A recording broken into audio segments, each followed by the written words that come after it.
Hey everyone, welcome back to YouTube classes. It's Divya here with class 9 physics. Today in our class, we are going to discuss an important topic relevant to the present scenario, greenhouse effect and global warming.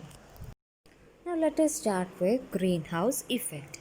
Now when you talk about this greenhouse effect, first you have to come to solar radiations.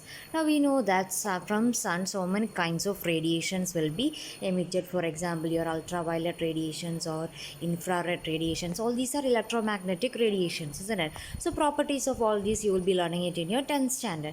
Now for the time being, let us consider infrared radiations. Okay, for greenhouse effect, the main cause will be infrared radiations.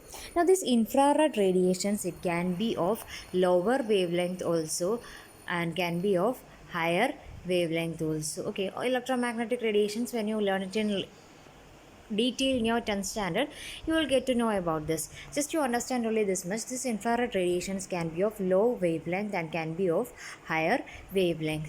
Now when these radiations are coming from sun, it falls on the earth and usually it reflects back, isn't it? Automatically it will reflect back.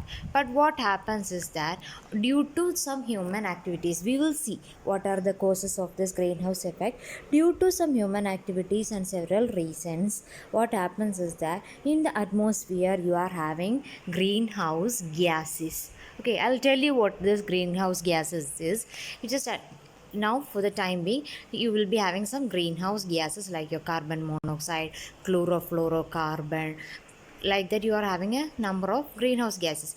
These greenhouse gases, what is does is that it prevents this infrared radiation from escaping from the earth's surface, and most of the radiation will be absorbed on the earth's surface itself beyond limit, which leads to the increase in temperature. Okay, now combining all these points, what I told you, you can define what is a greenhouse effect. Now how will you define it?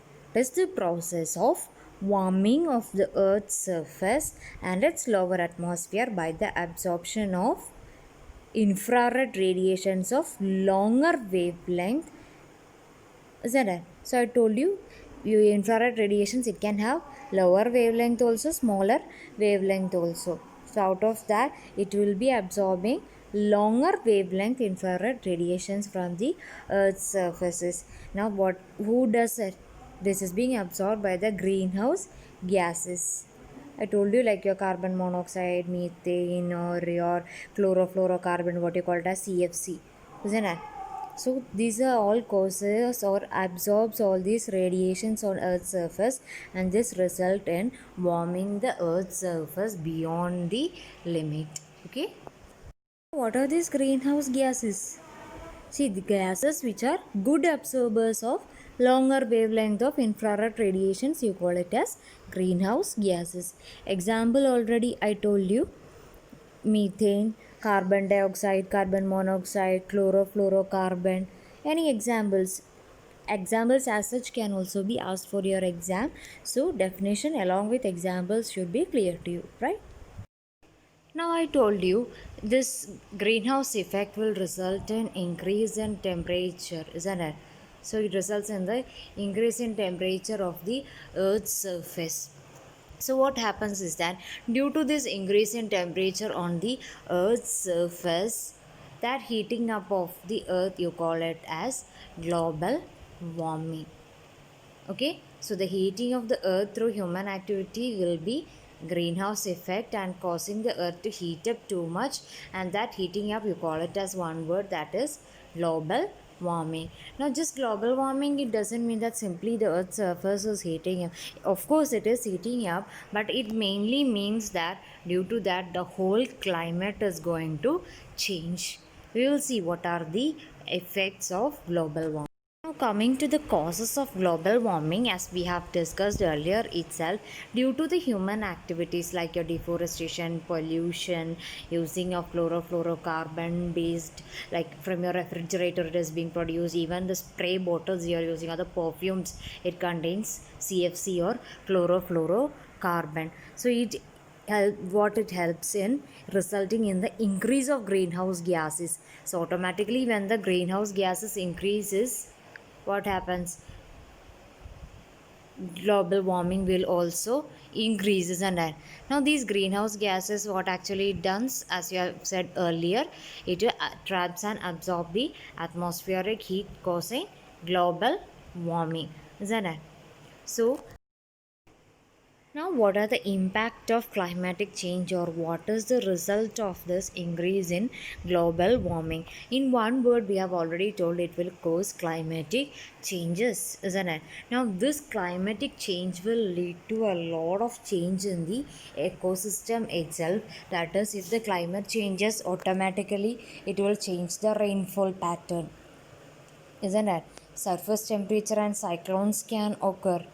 Coastline changes, and other in that you can include the increase in sea level also, isn't it? So once the why I said sea level, once the temperature increases, automatically in the poles you are having glaciers. That glaciers will melt, so that automatically your sea level is going to increase. Now, if the rainfall, if cyclones or coastline changes are increasing, automatically it will affect the food productivity, isn't it?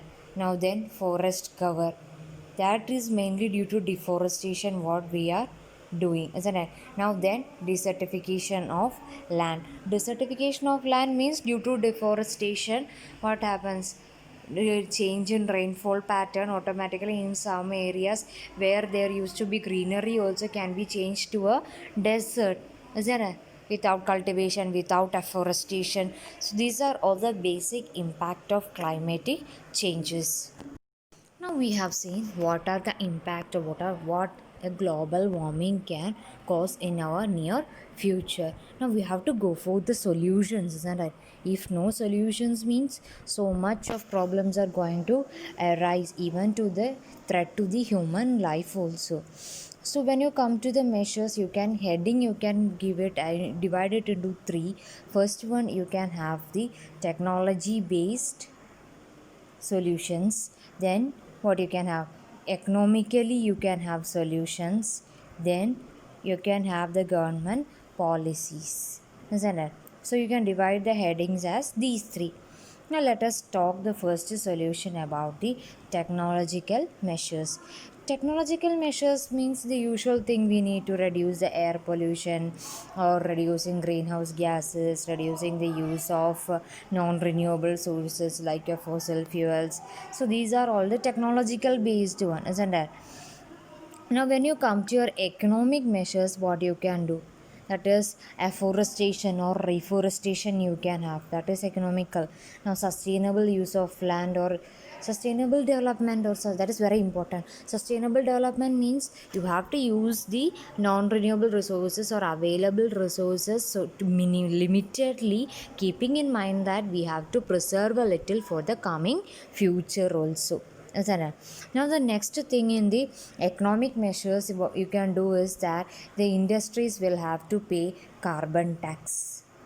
Okay, paying of carbon tax. Now for your exam you can have this, what is this carbon tax?